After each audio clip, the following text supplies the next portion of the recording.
Hello friends, good afternoon. दोस्तों, Delhi police constable के लिए मिशन सीरीज के 16 क्लास को लेकर हम आप लोगों के सामने आ गए हैं। दोस्तों, जितने टॉपिक से आपके एग्जाम्स में क्वेश्चंस पूछे जाने हैं A to Z सारे टॉपिक्स को कलेक्ट करके जितने भी इंपॉर्टेंट क्वेश्चंस बन सकते हैं पूरी तरह से कवर करने का प्रयास किया जा रहा है। तो दोस्तों, आप लोग इन्हें कॉन्सेंट्रेट होकर सॉल्व करें। क्वेश्चंस कम सॉल्व होने पर पुनः प्रश्नों का रिवीजन करें ताकि दिल्ली पुलिस कांस्टेबल की रिटन परीक्षा के लिए आप लोग पूरी तरह से प्रिपेयर हो सकें। तो चलिए दोस्तों, क्वेश्चन नंबर 1 की ओर चलते हैं। क्वेश्चन नंबर 1 है हमारा, कोशिका की खोज किसने की थी। मोस्ट इंपॉर्टेंट क्वेश्चन दोस्तों, वनडे एग्जाम में बार बार पूछा गया क्वेश्चन है।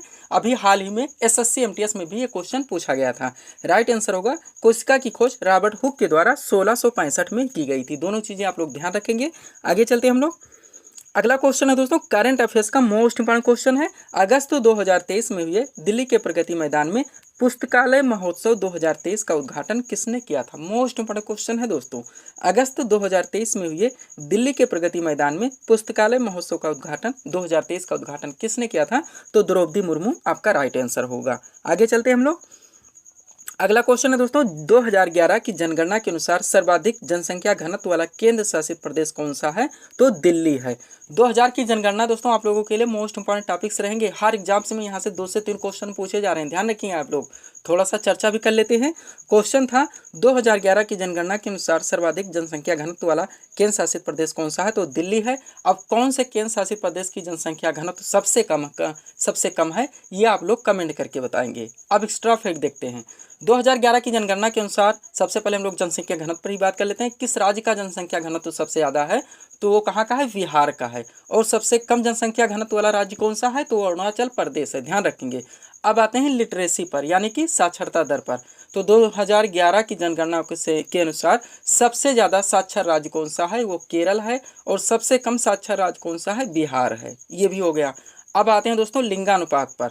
2011 की जनगणना के अनुसार सबसे ज़्यादा लिंगानुपात वाला राज्य कौन सा है, तो केरल है। और सबसे कम लिंगानुपात वाला राज्य कौन सा है, तो वो हरियाणा है। ये सारी चीज़ें यहाँ से ध्यान रखेंगे। आगे चलते हम लोग।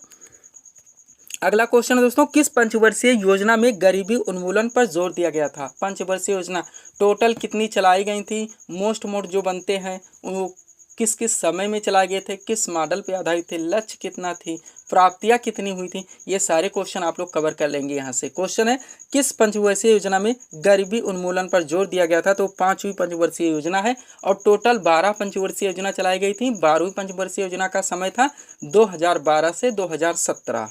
अब प्रथम पंचवर्षीय योजना कृषि पर मुख्य रूप से ध्यान दिया गया था। ये हेराल्ड डोमर मॉडल पर आधारित थी।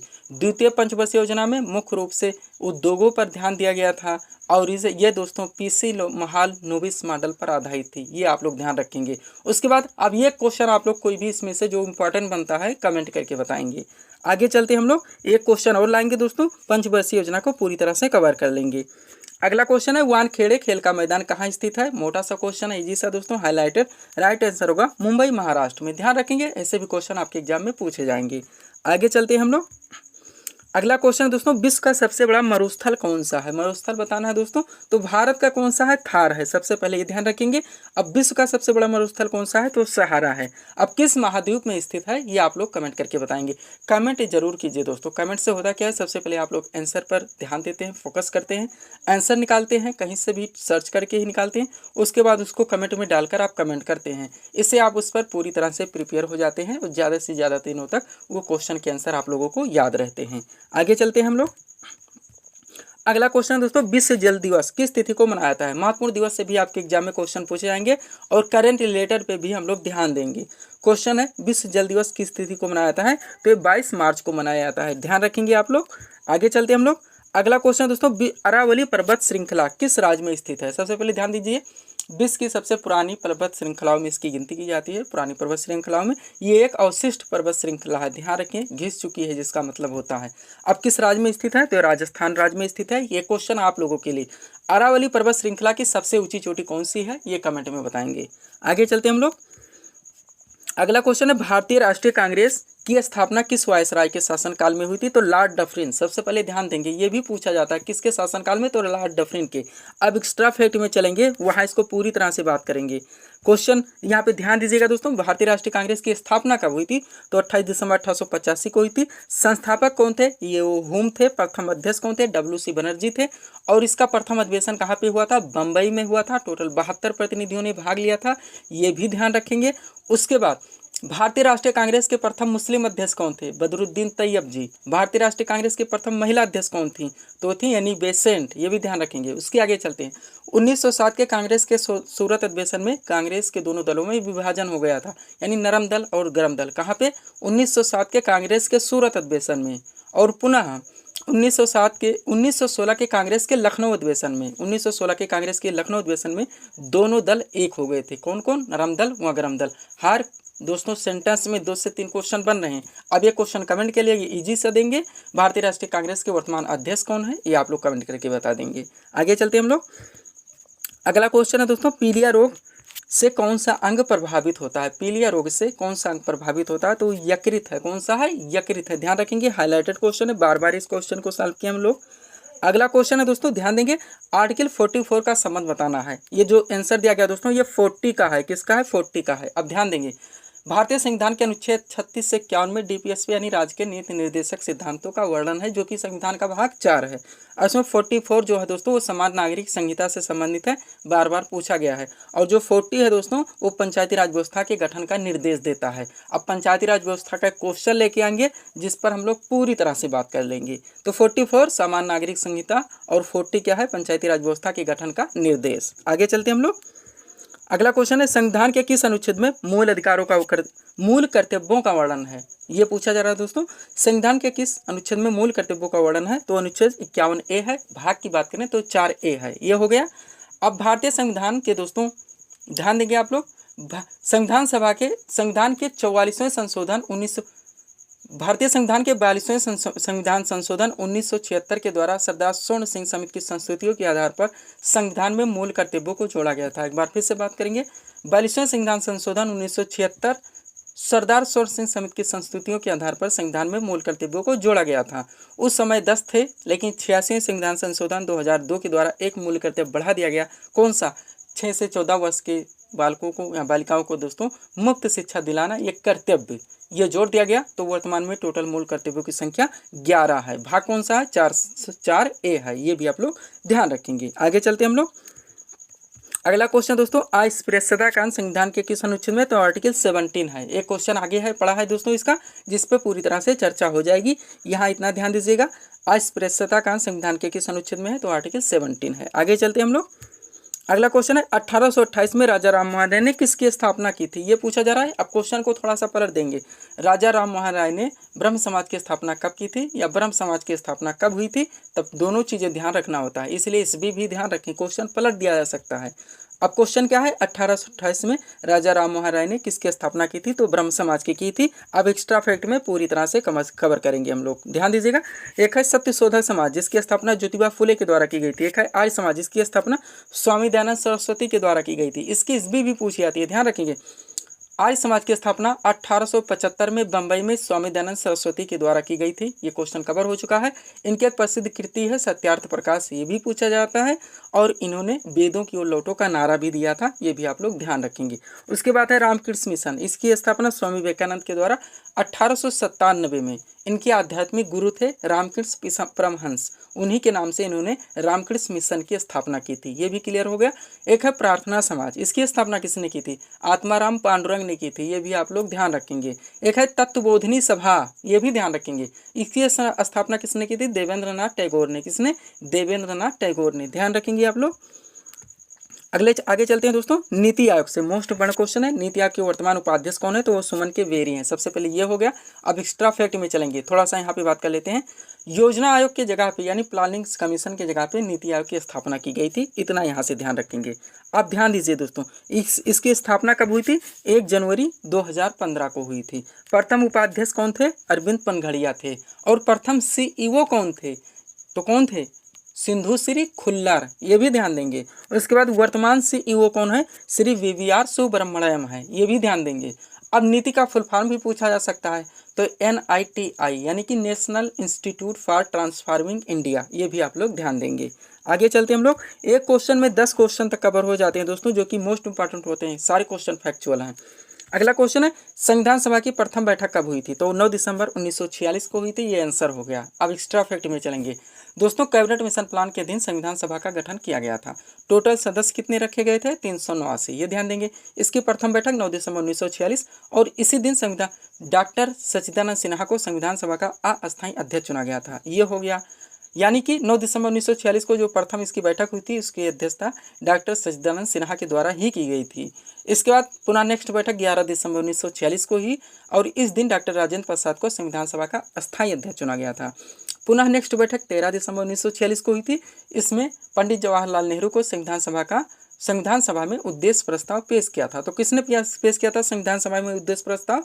पंडित जवाहरलाल नेहरू ने 13 दिसंबर 1946 को, जो कि 22 जुलाई 1947 को मान्य हो गया, ये भी ध्यान देंगे। अब ये पारित किस दिन हुआ था, यानी अंगीकृत किस दिन हुआ था? तो दोस्तों 26 नवंबर 1949 को हुआ था, ये भी ध्यान देंगे।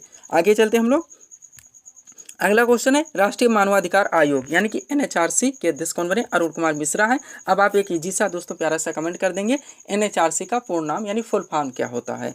आगे चलेंगे हम लोग, अगला क्वेश्चन है, वायुमंडल में सर्वाधिक मात्रा में कौन सी गैस विद्यमान है? तो कौन सी है? नाइट्रोजन है। फर्स्ट पे नाइट्रोजन, सेकंड पे ऑक्सीजन, थर्ड पे आर्गन, फोर्थ पे कार्बन डाइऑक्साइड। उसके बाद भी क्रम से गैसें और भी हैं वगैरह वगैरह, जैसे नियान, हीलियम, क्रिप्टॉन, जेनान, ओजोन, ये सारे हैं।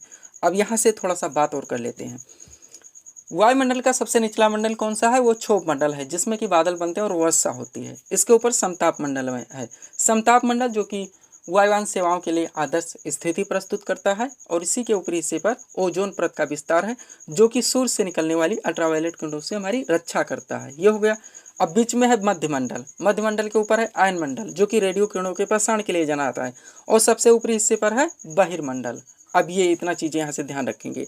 आगे चलते हम लोग, अगला क्वेश्चन है दोस्तों, संविधान सभा के प्रारूप समिति के अध्यक्ष कौन थे? संविधान सभा के प्रारूप समिति के अध्यक्ष कौन थे? तो डॉक्टर भीमराव अम्बेडकर थे। अब एक्स्ट्रा फैक्ट पे चलेंगे। संविधान निर्माण के समय विभिन्न समितियों का गठन किया गया था, जिसमें प्रारूप समिति हो चुकी है, मुख्य रूप से थी, इसके अध्यक्ष डॉक्टर भीमराव अम्बेडकर थे। इसके अलावा है कार्य संचालन समिति या संविधान निर्मात्री समिति, इसके अध्यक्ष कौन थे? डॉक्टर राजेंद्र प्रसाद थे। उसके बाद संघ संविधान समिति व संघ शक्ति समिति, इसके अध्यक्ष पंडित जवाहरलाल नेहरू थे। उसके बाद दोस्तों प्रांतीय संविधान समिति, इसके अध्यक्ष कौन थे? सरदार पटेल थे, ये भी ध्यान रखेंगे। और संविधान सभा का संवैधानिक सलाहकार किसे नियुक्त किया गया था? तो BN राव को किया गया था, ये भी ध्यान देंगे। आगे चलते हम लोग, अगला क्वेश्चन दोस्तों, भारतीय संविधान में मूल अधिकारों का वर्णन। अब यहाँ पूरी तरह से चर्चा करेंगे। भारतीय संविधान में मूल अधिकारों का वर्णन संविधान के किस अनुच्छेद में है? तो आर्टिकल 12 से लेकर आर्टिकल 35 है, और संविधान का भाग 3 है, यानी कि मूल अधिकारों का वर्णन भारतीय संविधान में अनुच्छेद 12 से लेकर अनुच्छेद 35 तक है, जो कि संविधान का भाग 3 है। अब आगे चलते हैं। 12 में राज्य की परिभाषा दी गई है। 13 में नेशनल इमरजेंसीज के दोस्तों सामने जब नेशनल इमरजेंसीज लग जाए उस समय कुछ आर्टिकल्स को उसको हटाया जा सकता है, इसका वर्णन किया गया है 13 में। अब 14 से हमारे अधिकार शुरू होते हैं। हम लोग जानते हैं प्रारंभ में 7 मूल अधिकार थे, लेकिन 44वें संविधान संशोधन 1978 के द्वारा संपत्ति के अधिकार को मूल अधिकार से हटाकर एक विधिक अधिकार यानी कि एक कानूनी अधिकार बनाकर संविधान के अनुच्छेद 300 का में जोड़ दिया गया। तो टोटल मूल अधिकारों की संख्या 6 है, ये ध्यान देंगे। तो सब संपत्ति का अधिकार हमारा हट चुका है 44वें संविधान संशोधन 1978 के द्वारा। कभी कभी क्वेश्चन को पलट जाता है, संपत्ति का अधिकार वर्तमान में कैसा अधिकार है? तो एक विधिक अधिकार है, कानूनी अधिकार है, ये ध्यान देंगे। अब 14 से शुरू करते हैं। 14 से 18 है समानता का अधिकार। यहाँ से 3 क्वेश्चन बनते हैं। 14 में किसका वर्णन है? तो कानून के समक्ष समानता है। आर्टिकल 17 में क्या है? तो अस्पृश्यता का अंत है, जो हम लोग सॉल्व कर चुके हैं। और 18 में है उपाधियों का अंत। अब आ गया 1922 में किसका है दोस्तों? तो स्वतंत्रता का अधिकार है। इसमें अनुच्छेद 19 का 1 पूछा था, जो कि प्रेस की स्वतंत्रता से संबंधित है। उसके बाद 23 से 24 में है शोषण के विरुद्ध अधिकार। 25 से 28 में धार्मिक स्वतंत्रता का अधिकार। 29 और 30 में है संस्कृति एवं शिक्षा संबंधी अधिकार। 31 खाली हो चुका है क्योंकि संपत्ति का अधिकार इसी में था। और 32 में है संवैधानिक उपचारों का अधिकार। उम्मीद करते हैं दोस्तों सारे क्वेश्चन आप लोग समझ गए होंगे। एक बार रिवीजन जरूर कर लीजिएगा। आगे चलते हम लोग, अगला क्वेश्चन है G20 शिखर सम्मेलन 2023 की थीम क्या थी? तो वसुधैव कुटुंबकम थी। क्या थी? वसुधैव कुटुंबकम। हम लोग जानते हैं 9 से 10 सितंबर प्रगति मैदान नई दिल्ली में इसका आयोजन किया गया है। इस बार अध्यक्षता भारत के द्वारा की गई है। इसकी थीम थी वसुधैव कुटुंबकम। लोगो क्या था? खिलता हुआ कमल था, ये भी ध्यान रखेंगे। उसके बाद दोस्तों अब G20 नहीं रहा, G20 G21 हो चुका है, एक नया देश जुड़ चुका है। कौन सा जुड़ा है ये आप लोग कमेंट करके बताएंगे। उसके बाद G20 शिखर सम्मेलन 2024 की अध्यक्षता कौन सा देश करेगा, तो ब्राज़ील करेगा, ये भी आप लोग ध्यान रखेंगे। आगे चलते हम लोग, जो भी क्वेश्चन आए एक टॉपिक से उठाएं दोस्तों, उसके इर्द गिर्द जितने भी क्वेश्चन बन सकते हैं ज़्यादा से ज़्यादा क्वेश्चन को उसी समय कवर कर लें। अगला क्वेश्चन है, ग्रैंड स्लैम विंबलडन ओपन 2023 में पुरुष एकल का खिताब किसने जीता। CGL MTS दोनों में पूछा गया है। कार्लोस अल्कारेज आपका राइट आंसर होगा।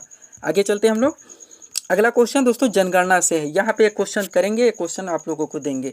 क्वेश्चन है 2011 की जनगणना के अनुसार विश्व की कुल जनसंख्या में भारत की भागीदारी लगभग कितने प्रतिशत है, तो 7.7% है। यानी विश्व की कुल जनसंख्या में भारत की जनसंख्या का परसेंटेज है 17.7%। आप कमेंट में क्या आप लोगों को बतानी है, विश्व की कुल दोस्तों जितनी भी भूमि है क्षेत्रफल में भारत का क्षेत्रफल कितना, मतलब कितने हिस्सेदारी है, 2.2% है, 2.3% है, कितना परसेंट पे 17.7% जनसंख्या निवास करती है, ये आप लोग कमेंट करके बताएंगे। प्यारा सा क्वेश्चन है, जानना चाहिए कितने प्रतिशत दोस्तों हमारे यहाँ हिस्सेदारी है ज़मीन की, और उस पर कितने हिस्से पे हमारी 17.7% जनसंख्या निवास करती है, ताकि आप समझ सकें कि पॉपुलेशन की जो समस्या बताई जा रही है वो क्यों है। आगे चलते हम लोग, अगला क्वेश्चन है वर्ल्ड हैप्पीनेस इंडेक्स 2023 यानी विश्व प्रसन्नता की रिपोर्ट है 2023 की।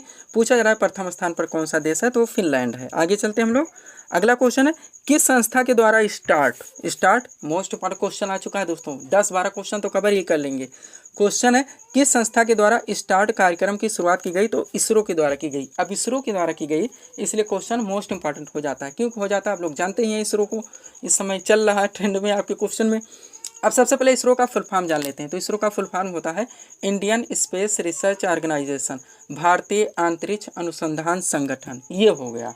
अब आगे चलते हैं दोस्तों, 14 जुलाई 2023 को सतीश धवन अंतरिक्ष केंद्र श्रीहरिकोटा आंध्र प्रदेश से चंद्रयान 3 लॉन्च किया गया था, जो कि 23 अगस्त 2023 को चंद्रमा के दक्षिणी ध्रुव पर सफलतापूर्वक लैंड हुआ। ये भी आप लोग ध्यान रखेंगे। जिस स्थान पर लैंड हुआ उसका भी नाम रखा गया है शिव शक्ति बिंदु, ये भी आप लोग ध्यान देंगे। अब किस रॉकेट से लॉन्च किया गया है, तो LBM-3M4 से लॉन्च किया गया है, ये भी आप लोग ध्यान देंगे। उसके बाद चंद्रयान 3 एक चंद्रमा का मिशन था, एक है आदित्य L1 जो भी इसरो के द्वारा दोस्तों सफलतापूर्वक लॉन्च किया गया है, ये एक सौर मिशन है, ये भी आप लोग ध्यान देंगे। ये सारे क्वेश्चन याद रहेंगे तो कैसे भी क्वेश्चन घुमा दिया जाए आप लोग कमेंट उसको सॉल्व कर लेंगे। आगे चलते हैं हम लोग, अगला क्वेश्चन, देश का पहला ई गवर्नेंस, देश का पहला पूर्ण ई गवर्नेंस वाला राज्य कौन सा बन गया, तो केरल है। ध्यान देंगे, मोस्ट इंपॉर्टेंट है, देश का पहला पूर्ण ई गवर्नेंस वाला राज्य कौन सा बन गया है, तो केरल है। आगे चलते हैं हम लोग, अगला क्वेश्चन है सत्य शोधक समाज की स्थापना किसने की थी, ज्योतिबा फूले आपका राइट आंसर होगा, चर्चा हम लोग कर ही चुके हैं।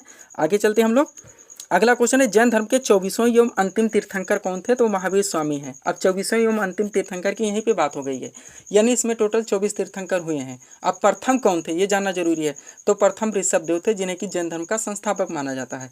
जैन धर्म के 24वें एवं अंतिम तीर्थंकर महावीर स्वामी है, जिन्हें जैन धर्म का वास्तविक संस्थापक माना जाता है। उसके बाद जैन धर्म यानी महावीर स्वामी ने अपने उपदेश किस भाषा में दिए थे, तो प्राकृत भाषा में दिए थे, ये भी आप लोग ध्यान रखेंगे। वह हम लोग अगर महात्मा बुद्ध की बात कर लें जो कि बौद्ध धर्म से आते हैं, उन्होंने अपने उपदेश किस भाषा में दिए थे, तो उन्होंने पाली भाषा में दिए थे, ये भी आप लोग ध्यान रखेंगे। अब यह क्वेश्चन और बौद्ध धर्म से लेके आएंगे और सारे एक्स्ट्रा फैक्ट पे चर्चा कर लेंगे। आगे चलते हैं हम लोग, अगला क्वेश्चन है भारत में मनसबदारी प्रथा किसने प्रारंभ की थी या किसने शुरू की थी, तो अकबर के द्वारा शुरू की गई थी। मोस्ट इंपॉर्टेंट क्वेश्चन है दोस्तों, भारत में मनसबदारी प्रथा किसने शुरू की थी, अकबर ने। ध्यान रखेंगे आप लोग। अब कब की थी ये कमेंट करके बता देंगे, क्योंकि आगे क्वेश्चन पे हम चर्चा करेंगे। क्वेश्चन था भारत में मनसबदारी प्रथा किसने शुरू की, तो अकबर ने। कब की थी ये कमेंट करके बताएंगे। नेक्स्ट क्वेश्चन आ चुका है दोस्तों, यहाँ हम लोग चर्चा करेंगे 10 से 15 क्वेश्चन तो यहाँ पे करेंगे ही। क्वेश्चन है मोहिनीअट्टम किस राज्य का प्रसिद्ध शास्त्रीय नृत्य है, यानी लोकेशन की बात कर रहे हो रही तो पूरे लोकेशन पे बात कर लेंगे। इसके बाद एक क्वेश्चन लेके आएंगे कि किन लोगों के द्वारा मनाया जाता है, किस महीने में मनाया जाता है, किस देवी देवता के आदमी मनाया जाता है, कौन सा व्यक्ति किस शास्त्रीय नृत्य या लोक नृत्य से संबंधित है। बस पूरी तरह से 2 क्वेश्चन में कवर।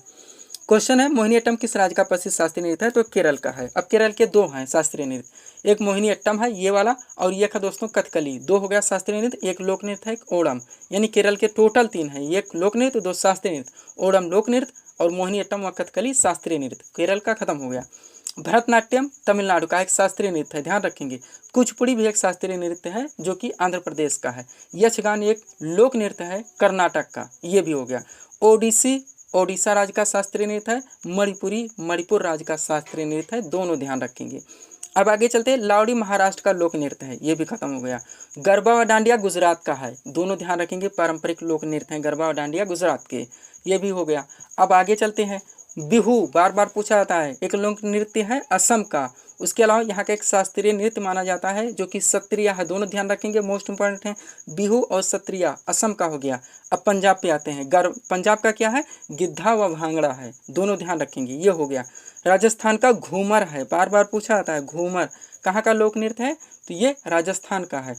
कथक उत्तर भारत विशेषकर उत्तर प्रदेश का शास्त्रीय नृत्य है, ये भी ध्यान रखेंगे। एक मधुबनी है जो कि चित्रकला है बिहार राज्य का, ये भी आप लोग ध्यान रखेंगे। ये इतना ध्यान रखेंगे दोस्तों, तो यहाँ से आप लोगों के क्वेश्चंस मिस नहीं होंगे। आगे भी और भी हम लोग चर्चा कर लेंगे। तो ये थे दोस्तों इस सीरीज के टॉप MCQs के प्रश्न जिसको हम लोगों ने यहाँ पे सॉल्व किए हैं। उम्मीद है दोस्तों आप सभी लोगों ने सॉल्व किए होंगे और देखे होंगे कि यहाँ से आपके कितने प्रश्न सही हो रहे हैं। तो दोस्तों इसी तरह के वीडियोस के लिए आप हमारे चैनल शिवकृपा क्लासेस से जुड़े, चैनल को सब्सक्राइब करें ताकि हमारे द्वारा दिए जाने वाले सभी वीडियोस आप क्रम से सबसे पहले देख सकें। तो मिलते हैं दोस्तों नेक्स्ट वीडियोस में।